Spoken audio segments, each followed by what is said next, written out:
everybody. I am here with Daniel Handler, who is the author of a series of unfortunate events, a la Lemony Snicket, and he's the author of And Then What Else, which is partly a memoir, partly a discussion of things that fascinate him. I've read this book twice, and I enjoyed it even more the second time. Oh, that's flattering. I find it weird to be a human on planet Earth. Yeah, often. It's tough. And so I feel like you give someone like me a lot to relate to and very positive things to think about, which for other people might be obscure, maybe slightly morbid. And that's because I haven't met a human who doesn't think that isn't having a tough time being a human. So there's degrees of toughness. Not everyone's of course. willing to discuss it, or right. That's right. To that, sometimes discussing it is the hardest part of being a human. This is so true. Yeah, this is so true. And I was sparked to open up my Baudelaire because you read Baudelaire as a child, which again, I'm like, okay, early adopter. Well, I didn't know it was Baudelaire. I just, I was in the library with my father, as I often was. I was 12 years old, and there was a copy of a book face out, and it was called The Flowers of Evil, and I knew exactly what it was. There was no reason to open it even until I got home. It was obviously a horror novel called The Flowers of Evil. It sounded great. And I took it home, and it was not a horror novel. Well, it was of sorts in that I was horrified by it, but it was a bunch of scary and strange poems about sex and drinking and drugs and loneliness. Only loneliness was something that I had experienced at 12, but all of it was fascinating to me, but in kind of a horrific way. I returned it to the library. I went back and got it. And I like thinking about it not only because Baudelaire obviously had an impression on me, but the space that you are in as a child when literature has not really been explained or contextualized to you. You're just reading something. You're just liking it or not liking it. And for instance, a puzzling part of The Flowers of Evil was that about halfway through, it just started being in French, which was a language that I could not read. And I thought, well, I guess I just won't know how this book ends. I can't read 200 pages. And I have the edition now that I got from the library. And it, of course, makes perfectly clear that it's translated from the French and that the original French poems are in the back. That's not something that the publisher wished to obscure. But it's just another example when you're young and you read like that. You just skip all the stuff at the beginning that is anything but what it is that you're reading. And I like thinking about that space, about literature trying to make its own space in your mind before you are taught what you should like or how you should react or anything like that. That's interesting to me. And we're just swimming through whatever it is we can get our hands on that looks interesting. Yeah, I mean, I grew up in a privileged situation in terms of the amount of literature I had access to because we had libraries nearby. My house was full of books. My parents were big readers. But I really love hearing from people who didn't have that because they often had 6 books when they were children, and it was just whatever 6 books were there. No one curated that pile of 6. And so they just often thought, well, there's either this kind of book or there's this kind of book. You know, there's either a history of basketball or there's like a celebrity memoir or there's like a paperback, sex-filled spy thriller that someone dropped. Those are the kind of novels that there are. And I think that just feels like a metaphor for growing up. It's just whatever is around you, you think is the thing. And then you go out into the wide world and it turns out that was just your thing. It wasn't the thing. And it's hard to tell what's going to spark something exciting. I had a copy of The Incredible Hulk. I forget exactly which issue. But that's so healthy that you can't remember which issue it is. The story was probably dumb, and it was like 2 escaped convicts who were handcuffed together, and they meet an alien who crash lands, and he's a stranger, and he meets these 2 escaped criminals, and he says, "I beseech thee," and then they freak out on him. But I beseech, this was in a comic book, right, in the 1970s. I beseech thee. And where did the Hulk come in? Or is this just a side venture? The convicts, they attack the alien who thinks they helped him. And so he takes their handcuffs and turns it into some sort of science fiction gizmo so that it will slice through anything. And then those two convicts confront the Hulk at some point. Right. And wow. And I don't remember anything about the Hulk. The Hulk in a comic book seems like a non-starter. Like, he's huge and he can break things, but like watching the Hulk do things in the movies, like, I'm not sure how great it is story-wise, but as spectacle, it's amazing. But yeah, in a comic book, like, static images of the Hulk. I was never that much of a comic book reader, but the Hulk, of course, was on TV when I was growing up. Yeah. And every episode, he had to move on to the next town. Every episode, he got to a town. He was kind of the sheriff. He got to the town. There was something going on. He fixed it. But then everybody learned he was the Hulk, and no one liked him anymore. And he was always looking for a cure to being the Hulk. And there was this sad music that people of my specific generation have a very clear memory of that was at the close of every episode of David Banner walking sadly down the road to the next town. It was a sequence of towns that apparently never communicated with each other. This was pre-Twitter. But it wasn't pre-Telegraph or anything. But no, they just said there was the Hulk and he's gone, and thank God we're not going to tell anybody else. But yeah, those were. I mean, the Hulk was haunting.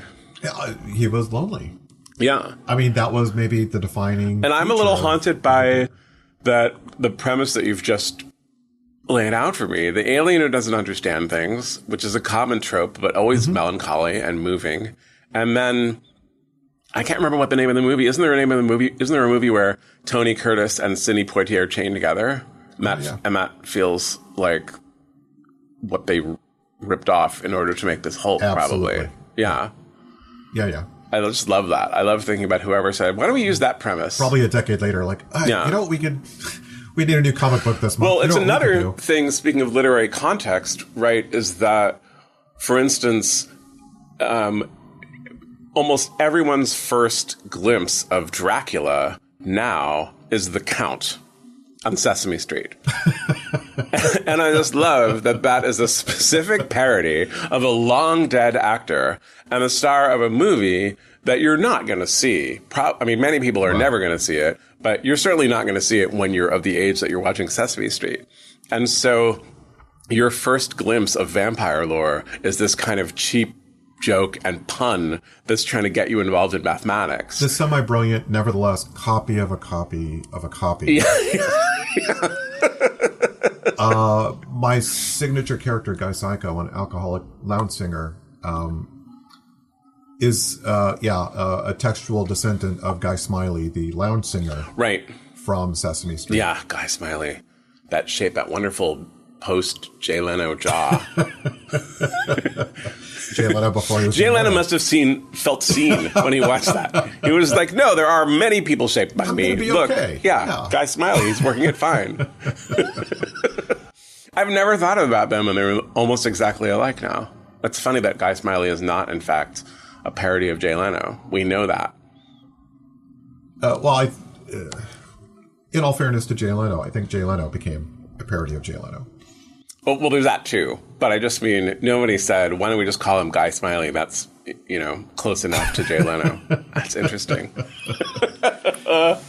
And very few people know who Guy Smiley is.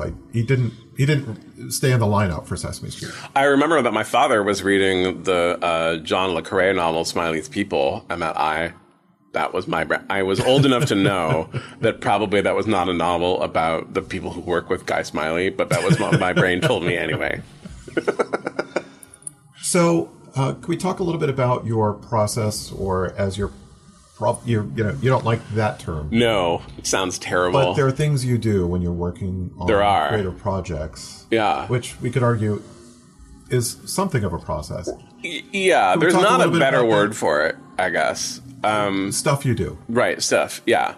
Yes, I carry a notebook with me wherever I go, which is here on the table. I started to take it out of my pocket, but I guess I already had. And I write down things that I find in my reading or eavesdropping or which occur to me or something like that. And then When the notebook is full, I print it out on a document and try to remember to change the margins. And then I cut out each entry from the document. This is the sad part in my mind. And I tape it to an index card, each part. And then I move the index cards around and around on the dining room table or on other flat surfaces, leading to a lively discussion in my home between me and my spouse about what the dining room table is for. Is it for eating, or is it for moving around index cards? When you bought it, it was not called the index card table. No.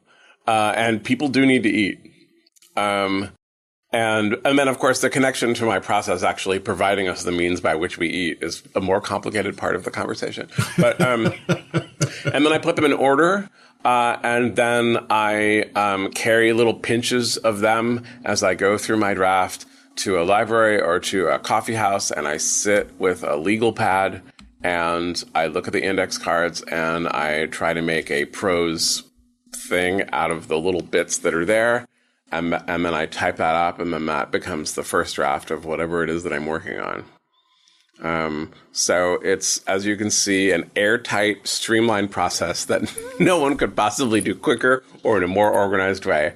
But it is, it's something that has evolved over time, and that works for me. And I think part of why it works for me is that it feels slightly crazy. And I think to keep in touch with the slight insanity that is the literary process seems key. There's no such thing as like a normal person who's a writer for a living. They're all bonkers in one way or another. If we were contented, we would be doing something else. Well, I don't know. I'm not actually convinced that there's sane people anywhere. I don't think I've met them, but if you started your search for sane people, you would not start it with writers. So you said the point at which you get to the index cards is sad. It just feels a little sad. Is it because you're moving from this potential and sort of free-floating, exploration to utility? Like, okay, and now let's see what we can do with this? Like, is No, I think it just feels sad, like a misspelled sign in a bodega. When you think somehow they decided that's how change is spelled, no change, and no one told them, or they don't know, and it feels it feels a little just like a sad little task that I'm taping things that I've already written down on a piece of paper and already typed up, and somehow I'm taping them onto index cards. It's the one part I won't do in public. I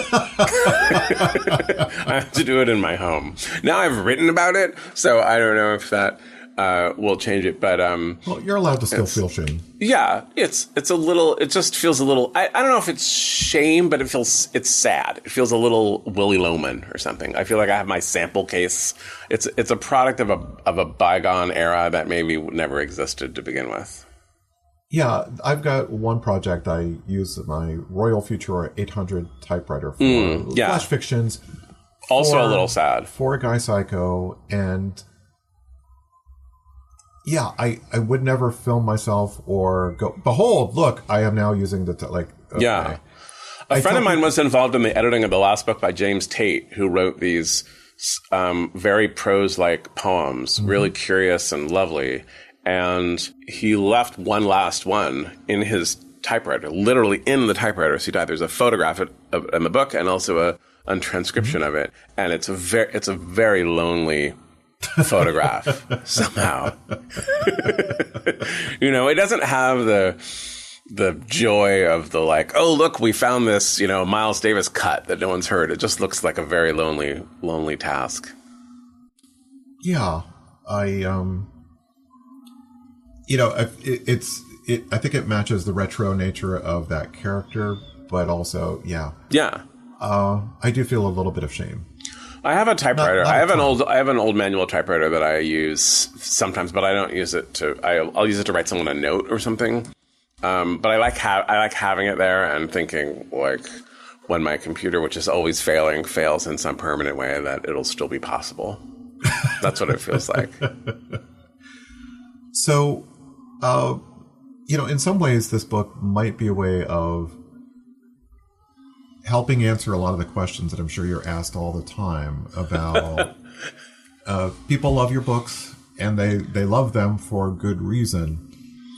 And I imagine it's a lot to say, well, thank you. And how do I do things that are similar? And, like the real answer is, well, you can't. You could do your version, which would be different. Well, I think, I hope in some ways this book is a little bit, I guess, about craft, about writing. Mm-hmm. And I think in that way, it's to encourage the individual peculiarity of mind that is behind all literature. That's behind Baudelaire, right? Baudelaire was bonkers. He's now canonized kind of in such a way that it's okay to talk about him. But when you read him, you actually see that he's just as bonkers as anyone ever thought he was. He's just as offensive. He's just as wrong. He's just as awkward. He's just as varied in quality. And I think if you're interested in writing, you have to be inspired by the writing that actually inspires you, that actually excites you. You can't start to feel guilty or that there's some mandatory list of writers, there's some canon Absolutely. That you have to join. It has to be made of what you find most exciting. If you can't help but think of an old Hulk story, then that's going to shape your writing in some way like that. And I think that there's such a layer of pretension put on top of literature. There's such a performative layer that's put on top that you should be this kind of person, that you should write this kind of thing, that this list of guys, and Lord knows we do largely mean guys, are the ones to imitate and take from and learn from, and that the stuff that you just happen to like that hasn't been given the blessing by some random supposed authority, that's not worth considering. And I don't like that. I think the opposite is true, and I think that all of the ways in which we are weird is the ways in which we have made literature. Well, I totally agree. And I think one of the benefits of, I don't want to say a long life, but something other than a short life is... Too late to die young. How our relationships with these writers can change, and also how our attitudes towards their reputations can be endured. Like one of my favorite writers is Hunter S. Thompson. And of course, one of the most horrible things are all those dude writers who absolutely love Hunter S. Thompson. Yeah. And, part of the pleasure of getting to write is seeing what happens when I get excited by all the things that excite me and sort of watching them play together. So Virginia Woolf and Hunter Thompson actually make a very wonderful, inspirational pair. I can see that. Yeah. As the world has become more connected and then there's less and less cultural authority in every corner, which has its disadvantages, I think, kind of business-wise a lot. But it has the advantage of just that we can say, oh, a writer's reputation has really shifted. But it turns out what we mean is some people like that writer and some people don't. That's all we mean. And when you are struck by lightning in this kind of lucky way where you actually have, for some periods of time, access to some of the corridors of supposed literary power, you see like, oh, these people are all as bonkers. It doesn't mean anything at all. Any prize that is given out, any kind of huge public review that's given out, any statement that says, oh, this person is a major writer, all that is just some random person where there's a random light shining on them at that random moment and they're saying it. And so it isn't really, for me, like, oh, these writers, wax and wane in reputation. It's more like at any given moment, there are a bunch of people who hate the thing that everybody loves, and visibility is always that kind of double-edged sword. The more people like your work, the more people hate your work because they've heard of it and they hate it, right? Who hated Taylor Swift 25 years ago? Nobody. Now a lot of people hate her because so many people love her. So I think I think those weird tides and currents are really what is affecting us. Well, I am such a privileged person as the podcaster that I've become to talk to so many writers. And, I know you've talked to everybody. Including you. Everybody, even me. One of the things I've learned is, at least so far, the people who talk to me, the point at which we feel comfortable as writers, like, okay, this is a normal job, and I just feel relaxed, that somehow doesn't happen. And I think for writers out there who look up to you and look up to many of the people I've spoken to, right, you're up there on Mount Olympus, and I think the distance isn't quite so great as they think. That at the point at which we're everything's cool. Yeah, I mean, it's something I so often say if I'm invited to go speak to a class or something. I say, this is as glamorous as it gets right here. You get to be in this room having this conversation, which in the history of civilization is really, really remarkable, right? Most of civilization has been people starving to death the whole time, desperate to find very basic sustenance. So if you're lucky to kind of get into some echelon where you get to be in a room that, you can be reasonably certain is not going to fall apart or be bombed, and you get to talk about ideas which are very dear to you, but not ideas which are viscerally affecting, the details of human life second by second. That's as glamorous as it gets, really. But in terms of what you said, I mean, I had a really wonderful mentor, Kit Reed, gone now. Talk about her in the book. Yeah, and when I was about to graduate college, having taken a couple of writing classes with her, I said, I want you to tell me if I'm good enough to do this. And she said, that's not the thing. You should figure out if you like doing it. Yeah. She said, get a job where you'll have enough hours to go home and try to write every day. And if you like it, then you're in. And I was so mad at her. I was like, why don't you just tell me? Why are you playing this weird coach game?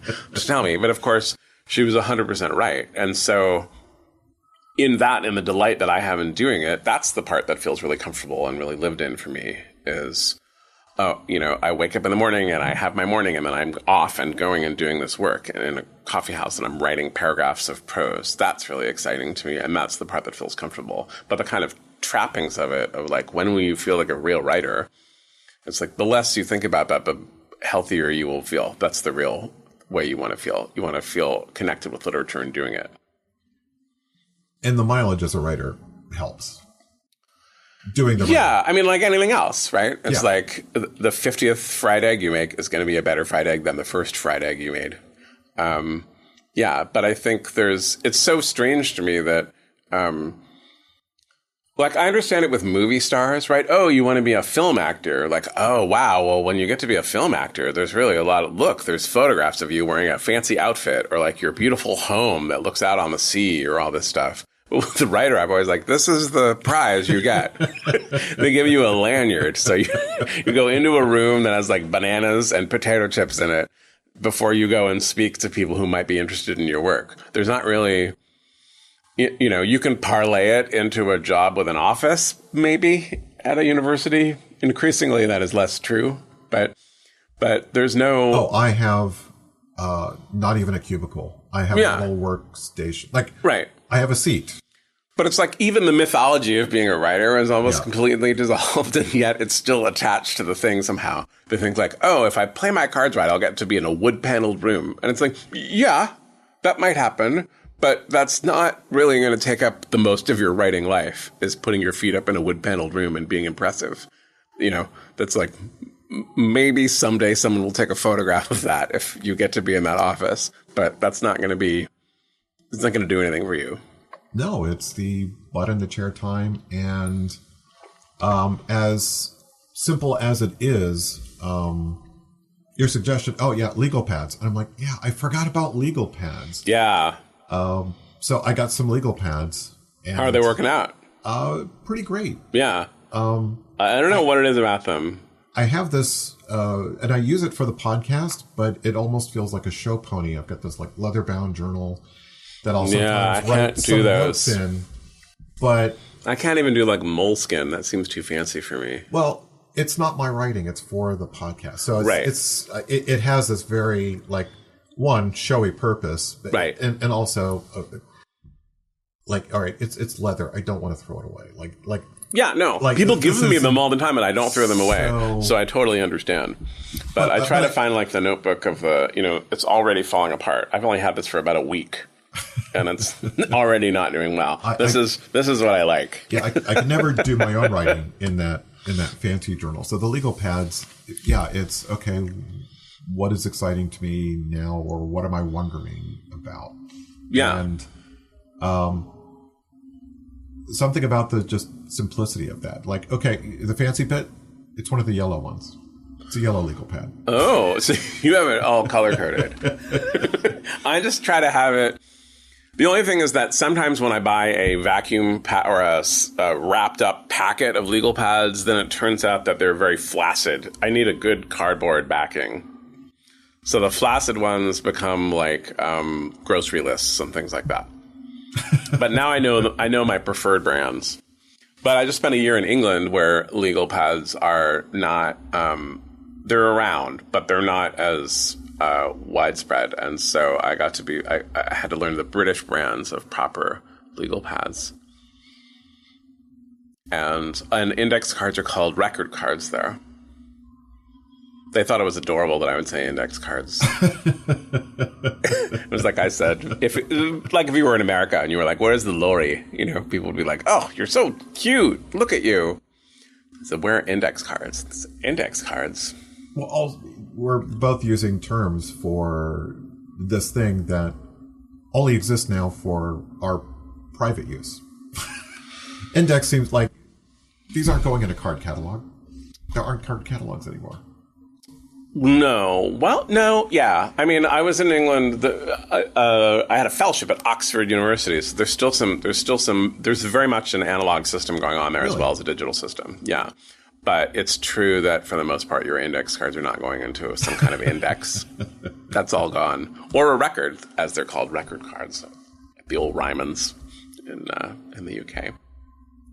Well, I love the book, and then what else? I've read it twice, and that is very nice of you. When I'm feeling down, it helps me feel up, and when I'm feeling up, it makes me feel even better. Thank you so much. It's my delight. I was so sure you were going to say, and when I'm up, it puts me back down again. And I think, great, I've done my work here is done.